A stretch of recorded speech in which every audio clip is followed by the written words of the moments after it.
मैं आपसे इसी मसले को लेकर 3 सवाल पूछना चाह रहा हूं, अगर आप उत्तर दे देंगे मैं खुश हो जाऊंगा। जी क्या करा जाए, एजेंसियां क्या करें? संदीप सर, मैं आपकी बात से बिल्कुल सहमत हूं, खाली 3 उत्तर मिल जाएंगे तो मैं कहूंगा बिल्कुल सही है, बिल्कुल सही। संदीप दुबे जी जो बोल रहे हैं बिल्कुल सही बोल रहे हैं। ईडी और सीबीआई के मसले पर 3 सवाल और इन 3 सवालों का जवाब आपसे। पिछले 9 सालों में कितने बीजेपी नेताओं को ईडी सीबीआई ने बुलाया? किसी 2 नेताओं के नाम। बहुत अच्छी बात है। ये लिस्ट तो नहीं है, लेकिन आप मुझे कहेंगे तो 20 मिनट बाद मैं बता दूंगा कि कितने बीजेपी वाले आए, कितने कांग्रेस वाले आए। राजनीतिक दल में 10% लोग राजनीतिक हैं, 90% ईडी सीबीआई जो सर है। कितने नेताओं को बुलावा आया सर? एक नाम बता दीजिए। चोरी करिए, एक नाम सर, एक नाम बता दीजिए, एक नाम। क्या आपने कहा ना, मैं तो आपकी बात से ही सहमत हूं, एक नाम तो बताइए जिसे सीबीआई और ईडी ने बुलाया हो, कोई बीजेपी नेता।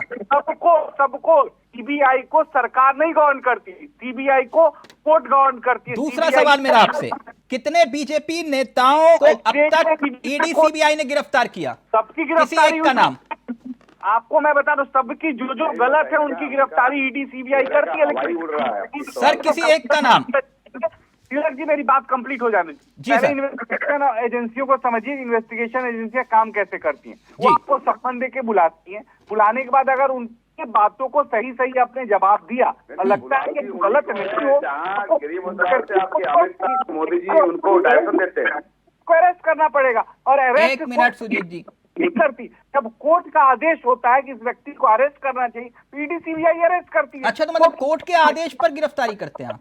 कि सरकार चलाने वाले लोगों को लगता है कि सरकारें ही सब कुछ करती हैं। एक विधायक तीसरा सवाल मेरा आपसे, संदीप जी, आपने कहा कोर्ट के आदेश पर आप लोग गिरफ्तारी करते हैं। खुद काम वही करता है नहीं, भाई। आप खुद एक वकील हैं और आप कह रहे हैं कि कोर्ट के आदेश पर गिरफ्तारी होती है। बिल्कुल, सारे गिरफ्तारियां कोर्ट के आदेश पे होती हैं, सारी गिरफ्तारियां बगैर, हाँ, न्यायिक आदेश के बगैर कोई। तीसरा सवाल, अभी मैं क्योंकि विषय भटक जाएगा, तीसरा सवाल, आपने कहा कि आपको खुश होना चाहिए। हाँ मैं खुश होता, लेकिन जिन नेताओं पर ईडी सीबीआई के मुकदमे थे, जिस पर आपने भी आरोप लगाया और बीजेपी में आने के बाद उनसे कोई पूछताछ नहीं हुई, उसका अगर केस स्टेटस बता पाए आप। क्योंकि इसकी कम से कम हजारों की संख्या में, लाखों की संख्या में इन्वेस्टिगेशन के पास जो सीबीआई ईडी है, इस तरह की और भी एजेंसियां, स्टेट गवर्नमेंट की भी एजेंसियां केसे हैं और लंबित हैं। सारे लंबित मुकदमे कोर्ट में होता है। ये कोई मोदी जी के पास लंबित नहीं है, अमित शाह जी के पास लंबित नहीं। सर किसी एक का नाम बताइए जिस पर आपने मुकदमों में आरोप लगाए, आप ही के मुताबिक वो अब स्टेटस क्या है?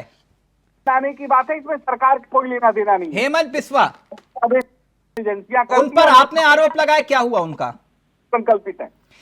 नारायण राणे, आपने आरोप लगाए, क्या हुआ? अरे मेरे, अब अजीब हाल है, हम लोग पॉलिटिकल पार्टी के लोग हैं। बीएस येदियुरप्पा, आपने आरोप लगाए, क्या हुआ सर उनका? जेल हमारे कहने पे चली गई। हसन मुशर्रफ, क्या हुआ सर उनका? के केस पेंडिंग है। और सुन लीजिए, न्यायिक आदेश जो भी होगा उसका पालन एजेंसियां करती हैं, उसका किसी भी राज्य। सर केस पेंडिंग, वही तो मैंने पूछा आपसे। ओके, आपने कहा खुश होना चाहिए, तो मेरे 3 सवाल थे जिसका उत्तर आपने। सुप्रीम कोर्ट ने कहा था। सारे प्रश्नों के उत्तर उन्होंने कितने खूबसूरत ढंग से दिया, बहुत अच्छा उन्होंने उत्तर दिया, जिस उत्तर की दरकार पूरी जनता को भी थी और सबको मालूम था कि यही उत्तर आएगा। तो क्या उत्तर देने वाले हैं? एक मिनट, संदीप दुबे जी का फोन डिस्कनेक्ट हो गया, प्लीज कनेक्ट करिए जल्दी से।